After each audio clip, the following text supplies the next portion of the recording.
বিশ্ব সংবাদে আপনাদের স্বাগত। জানিয়ে দেব আন্তর্জাতিক গণমাধ্যমে প্রকাশিত সর্বশেষ আপডেট সংবাদগুলো। শুরুতেই শিরোনাম। রাফায় ধ্বংসযজ্ঞে মার্কিন অস্ত্র ব্যবহার করছে ইসরায়েল।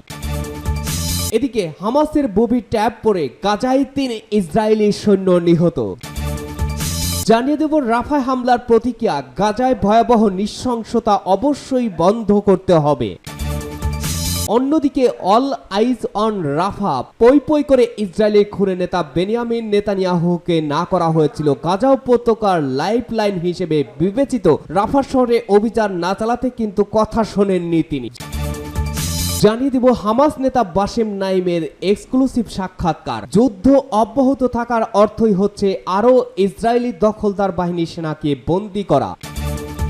এবং সর্বশেষ জানাবো রুশ গোয়েন্দা উপপ্রধানের তথ্য, রাশিয়ার ওপরে সম্ভাব্য পরমাণু হামলার প্রস্তুতি নিচ্ছে ন্যাটো জোট। তবে কি ঘনিয়ে এসেছে তৃতীয় বিশ্বযুদ্ধ? শুনছিলেন আন্তর্জাতিক গণমাধ্যমে প্রকাশিত সর্বশেষ আপডেট সংবাদগুলোর শিরোনাম। এবারে বিস্তারিত। আজকের সংবাদ সম্পর্কে আপনার মূল্যবান মতামত লিখে জানান। জানিয়ে দিন কোন স্থান থেকে এই সংবাদ শুনছেন অথবা দেখছেন। ভিডিওটি ভালো লাগলে লাইক, কমেন্ট, শেয়ার করে সবার আগে সবশেষ আপডেট সংবাদ পেতে চ্যানেলটি সাবস্ক্রাইব করে পাশের বেল বাটনে প্রেস করুন। রাফায় ধ্বংসযজ্ঞে মার্কিন অস্ত্র ব্যবহার করছে ইসরায়েল। রাফায় ধ্বংসযজ্ঞে মার্কিন অস্ত্র ব্যবহার করছে ইসরায়েল। ঘটনাস্থলের ফুটেজ বিশ্লেষণে এমনটি জানিয়েছে মার্কিন সংবাদ মাধ্যম সিএনএন। আল জাজিরার খবরে বলা হয়েছে, রাফায় তালুস সুলতান শরণার্থী শিবিরে মার্কিন অস্ত্র ব্যবহার করে হামলা চালিয়েছে ইসরায়েল। এতে শিবিরের ঘর বাড়িতে আগুন লেগে যায়। এতে জীবন্ত পুড়ে ৪৫ জন বাস্তুচ্যুত ফিলিস্তিন নিহত হয়। এছাড়া আরো ২০০ জন আহত হয়। এ ঘটনার দায় ইসরায়েলের সামরিক বাহিনী স্বীকার করেছে। তারা দাবি করেছে হামাস যোদ্ধাদের একটি আবাসনে বোমা হামলা করে তাদের বাহিনী। এরপর সেটি বিস্ফোরিত হয়ে সেখানে আগুনের সূত্রপাত ঘটে। এরপর আগুন দ্রুত নিকটবর্তী তাঁবুতে ছড়িয়ে পড়ে। ফলে তালুস সুলতান এলাকার শিবিরটি ধ্বংস হয়ে যায়। এতে কমপক্ষে ৪৫ জন নিহত এবং প্রায় ২০০ জন আহত হয়। সিএনএন রোববারের স্ট্রাইকের দৃশ্যে তোলা ফুটেজ যাচাইয়ের জন্য ৪ বিস্ফোরক অস্ত্র বিশেষজ্ঞকে দায়িত্ব দেওয়া হয়। তারা জানায় যে জিওলোকেটস ভিডিওটিতে মার্কিন তৈরি GBU-39 ছোট ব্রাসের বোমা এর লেজ দেখানো হয়েছে। সিএনএন যোগ করেছে যে অস্ত্রের অবশিষ্ট অংশে দেখা সিরিয়াল নাম্বারগুলো ক্যালিফোর্নিয়া ভিত্তিক GBU-39 প্রস্তুতকারকের সাথে মিলেছে। সূত্র আল জাজিরা। গাজায় ৩ ইসরায়েলি সৈন্য নিহত।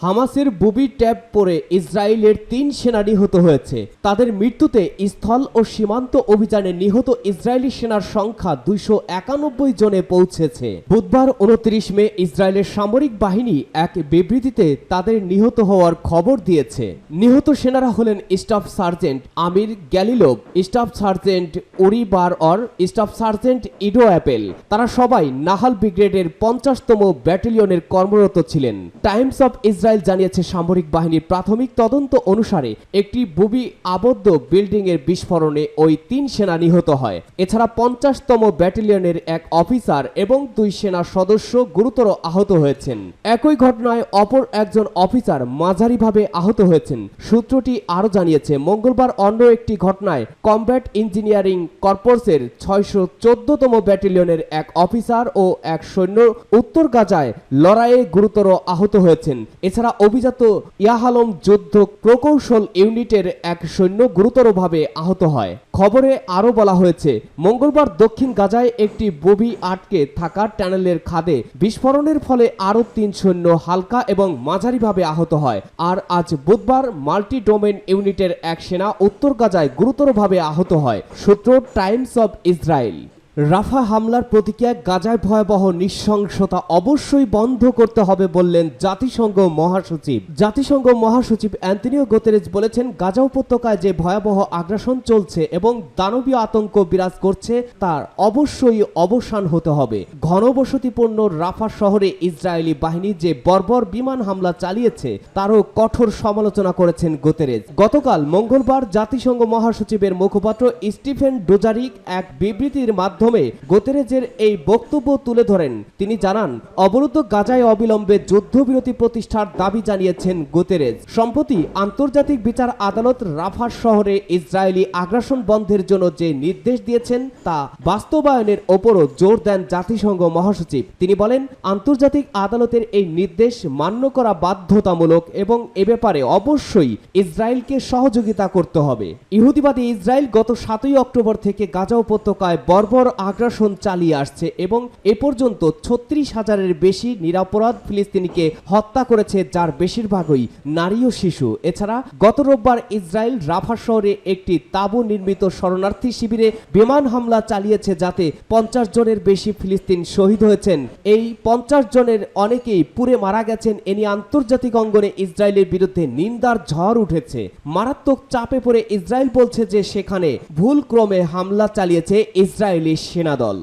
All eyes on Rafah. পই পই করে ইসরায়েলের খুনে নেতা বেঞ্জামিন নেতানিয়াহুকে না করা হয়েছিল গাজা উপত্যকার লাইফলাইন হিসেবে বিবেচিত রাফা শহরে অভিযান না চালাতে, কিন্তু কথা শোনেননি তিনি। মধ্যপ্রাচ্যের কসাই হিসেবে খ্যাত নেতানিয়াহু ঠিকই তার পূর্ব পরিকল্পিত অভিযান চালালেন সেখানে। রাফা শহরের শরণার্থীদের নির্দয়ভাবে হত্যা করে বলেছেন, ভুল হয়েছে, এ যেন ভূতের মুখে রাম নাম। ইসরায়েলি গোলায় প্রতিদিন যখন ডর্জন ডর্জন ফিলিস্তিন নাগরিক প্রাণ কেড়ে নিচ্ছে, তখন ঘাতকদের সবচেয়ে বড় দোষর যুক্তরাষ্ট্র বলছে ইসরায়েলের রাফা অভিযান সীমা লঙ্ঘন করেনি। হোয়াইট হাউসের মুখপাত্র জন কির্বির এমন মন্তব্য অবাক তাকিয়ে পৃথিবী। অথচ রাফা হতে অভিযান না চালানোর জন্য ইসরায়েলকে চাপ দিয়ে যাচ্ছিল দেশটি। ইসরায়েল ও যুক্তরাষ্ট্রের নষ্ট চোখে নিরীহ মুসলিম নিধন ধরা না পড়লেও বিশ্ব কিন্তু ঠিকই তাকিয়ে আছে গাজার রাফা শহরের দিকে। তাই তো সামাজিক মাধ্যমে চোখ দিলেই দেখা যাচ্ছে একটি বাক্য, অল আইজ অন রাফা, অর্থাৎ সবার চোখ রাফা হতে। বিশ্বের নানা প্রান্তের মানুষ রাফা হতে আশ্রয় নেওয়া ফিলিস্তিনিদের সমর্থনে যে পোস্ট করছে, সেখানেই আছে অল আইজ অন রাফা। রোববার রাতে দক্ষিণ গাজার রাফা শহরের শরণার্থী শিবিরে ইসরায়েলি মিসাইলে নিহত হয়ে 45 জন মৃতদের মধ্যে রয়েছে শিশুরাও। এই হামলার পর নেতানিয়াহুর সুর চড়িয়ে বলেছেন, এটি দুঃখজনক ভুল। শুরুতে ইহুদি সেনা দাবি করেছিল হামাস ঘাঁটিতে সফল অভিযান চালানো হয়েছে।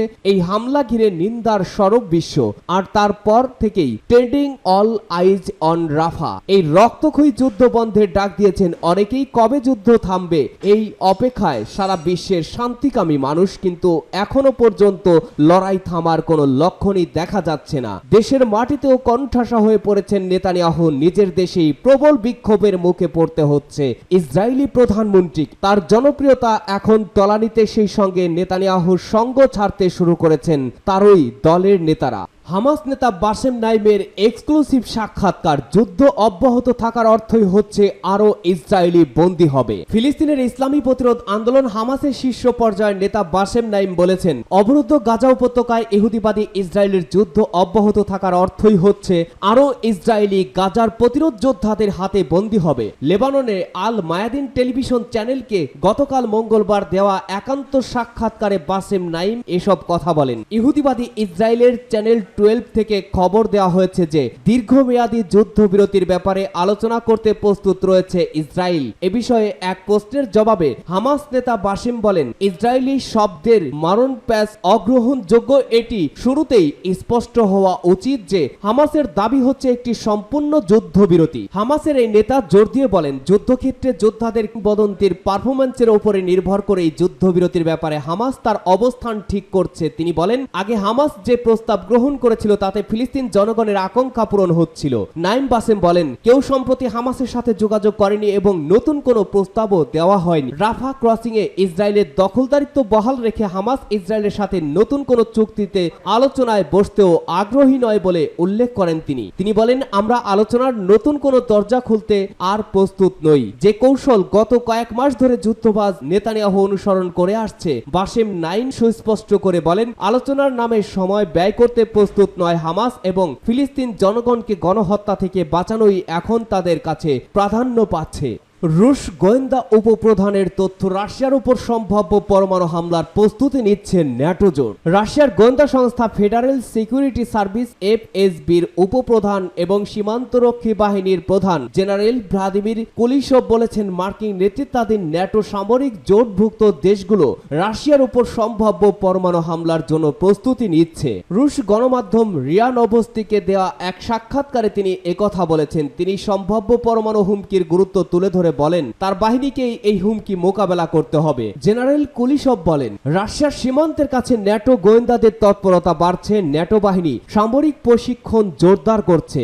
এসব প্রশিক্ষণে রাশিয়ার বিরুদ্ধে পরমাণু হামলা সহ সম্ভাব্য আক্রমণের দৃশ্যপট তৈরি করা হচ্ছে। ন্যাটোভুক্ত বিভিন্ন দেশে মার্কিন পরমাণু অস্ত্র মোতায়েনের ব্যাপারে রাশিয়া এর আগে কঠোর সমালোচনা করেছে। বেলজিয়াম, জার্মানি, ইতালি, নেদারল্যান্ডস এবং তুরস্কের মতো দেশে আমেরিকা পরমাণু অস্ত্র মোতায়েন করেছে, অথচ এসব দেশের নিজস্ব পরমাণু অস্ত্র নেই। আরও উদ্বেগের বিষয় হচ্ছে, যে সমস্ত দেশে পরমাণু অস্ত্র মোতায়েন করা হয়নি এমন দেশও মহড়ায় অংশ নিচ্ছে। সূত্র পার্স টুডে।